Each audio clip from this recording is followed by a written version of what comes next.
Assalamualaikum warahmatullahi wabarakatuh. Salam Om Swastiastu, Namo Buddhaya, salam kebajikan merdeka. Perkenalkan, nama saya Ahmad Nusaimin Imtiazi. Nomor induk mahasiswa saya 202304011089. Saya dari mahasiswa Universitas Esa Unggul, Fakultas Hukum dengan program studi ilmu hukum.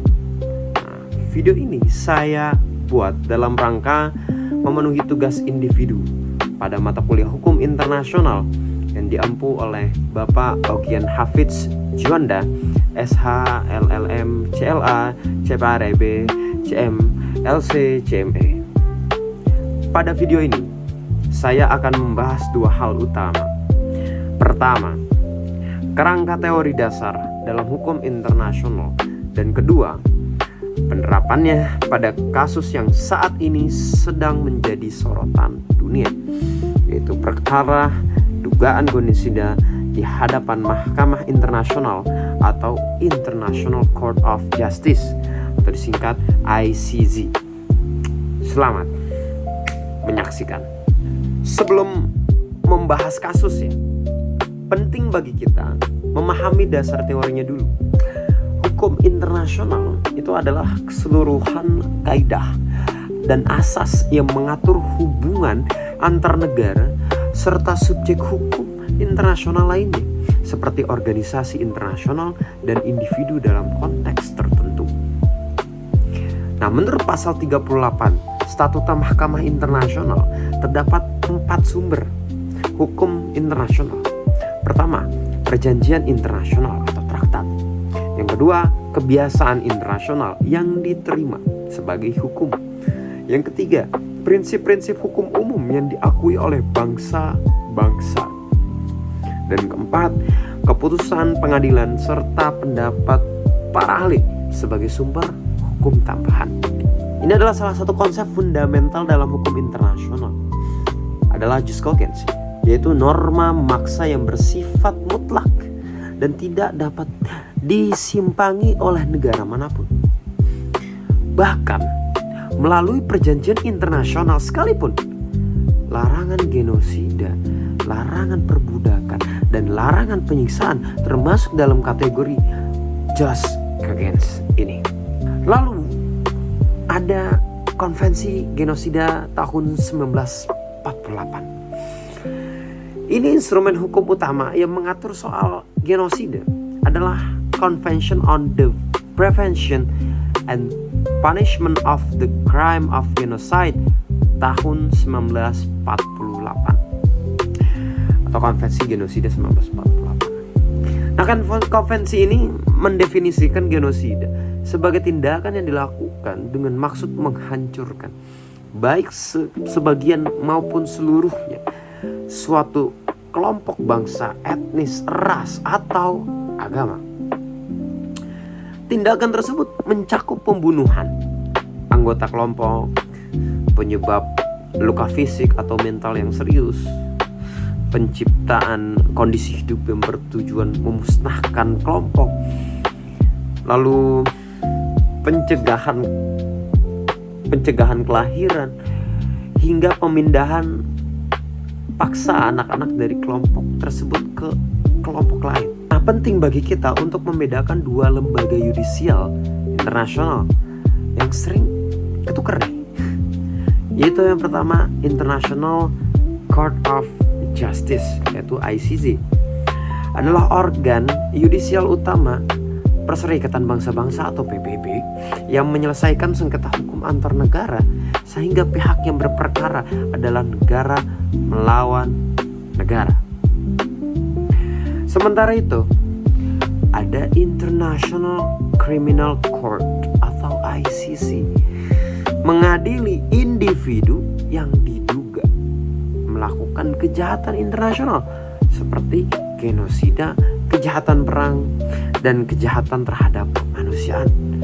Nah, kasus yang akan saya bahas berikut ini diperkirakan di ICC karena berbentuk sengketa antar negara. Satu konsep Teori tambahan yang relevan adalah mekanisme intervensi berdasarkan pasal 63 Statuta Mahkamah Internasional.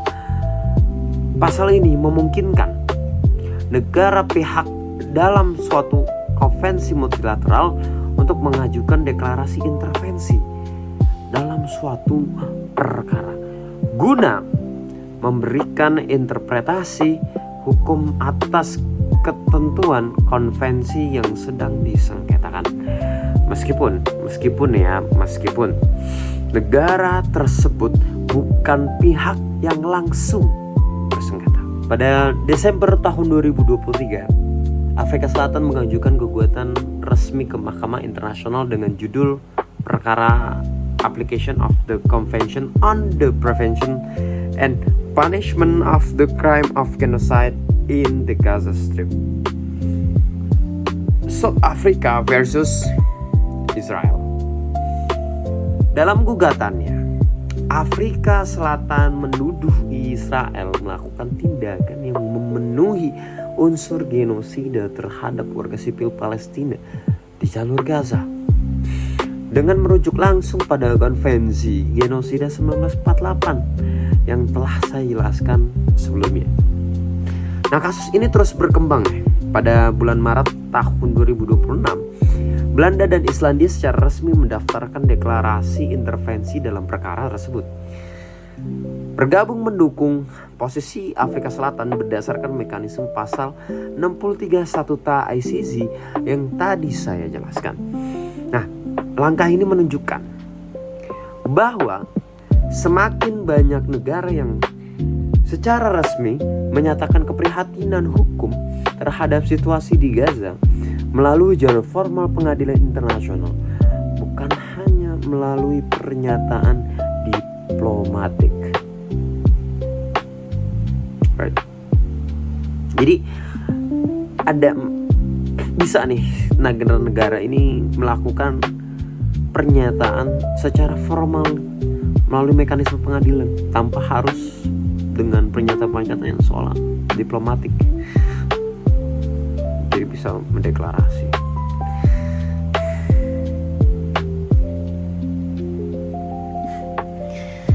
Nah, menariknya, kasus ini tidak berdiri sendiri.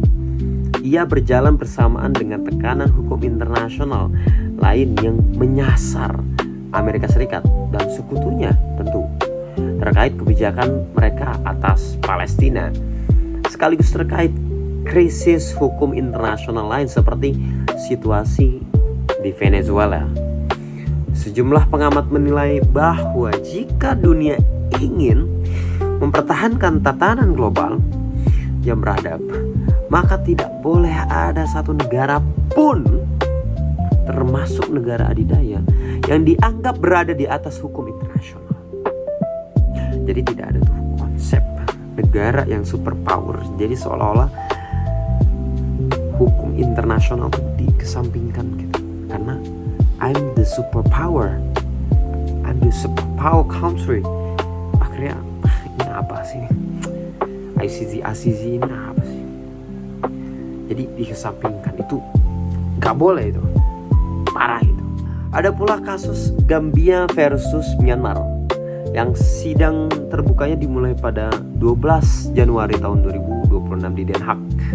Kasus ini diajukan Gambia sejak 11 November tahun 2019 dengan menuduh Myanmar melakukan genosida terhadap etnis Rohingya. Merujuk pada pasal konvensi genosida yang sama, ini menjadi perkara genosida pertama yang ditangani secara penuh oleh ICC dalam sejarahnya. Pihak Myanmar dalam persidangan mempertanyakan akurasi dan kredibilitas laporan PBB yang menjadi dasar tuduhan tersebut. Lebih dari 742.000 warga Rohingya diketahui melarikan diri dari Myanmar akibat tindakan represif tersebut. Dan sidang lisannya berlangsung hampir 3 minggu dengan potensi putusan yang memakan waktu hingga 1 tahun ke depan. Meskipun ICC memiliki kewenangan untuk mengeluarkan putusan yang secara hukum mengikat, para pihak. Jadi mahkamah ini tidak memiliki kekuatan penegakan hukum atau enforcement power secara langsung. Nah, artinya gini, implementasi putusan sangat bergantung pada kesediaan politik negara yang bersangkutan serta tekanan dari komunitas internasional jelas. Nah, situasi ini menunjukkan bahwa adanya kesenjangan antara ilusi legalitas normatif dengan realitas hegemoni kekuatan politik di tatanan global. Nah, terutama ketika ketegangan antara Iran, Israel, dan Amerika Serikat terus memanas ya sepanjang tahun 2026. Menurut pandangan pribadi saya, dalam kasus Afrika Selatan versus Israel ini mempresentasikan dilema klasik hukum internasional, yaitu antara idealisme normatif dan realitas politik ya. Jadi ada idealisme yang normatif dan ada realitas kekuatan politik di situ. Secara kekuasaan di global ya. Dan tidak bisa dipungkiri. Di satu sisi, ICC memiliki legitimasi yudisial, right? Yang kuat sebagai organ PBB. Namun di sisi lain, efektivitas putusannya sangat bergantung pada political will. Jadi efektivitasnya tergantung pada political will. Negara-negara besar yang memiliki pengaruh dalam sistem internasional itu sendiri.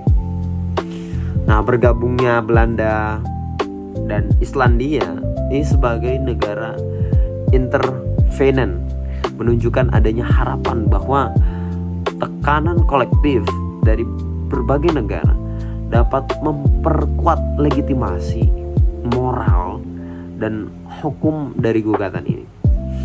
Meskipun penegakannya tetap menjadi tantangan besar sampai detik ini. Demikian pembahasan saya mengenai teori dasar hukum internasional serta penerapannya pada kasus dugaan genosida yang diajukan Afrika Selatan terhadap Israel di Mahkamah Internasional atau ICC. Yang saya perkuat dengan perbandingan dengan kasus Gambia versus Myanmar terkait Rohingya. Nah, dari dua kasus ini kita dapat menyimpulkan ya bahwa penegakan hukum internasional membutuhkan komitmen secara kolektif dari seluruh negara di dunia. Bukan sekedar norma yang tertulis di atas kertas tanpa implementasi yang nyata. Jadi ya, terima kasih atas perhatiannya Bapak Ogen Hafiz Juanda SH LLM CLA CP ARB CM LC CME serta rekan-rekan yang telah menyaksikan video ini. Mohon maaf apabila terdapat kekurangan dalam penyampaian materi. Saya Ahmad Musamena Imtiazi mengucapkan maaf jika ada kesalahan kata. Wassalamualaikum warahmatullahi wabarakatuh.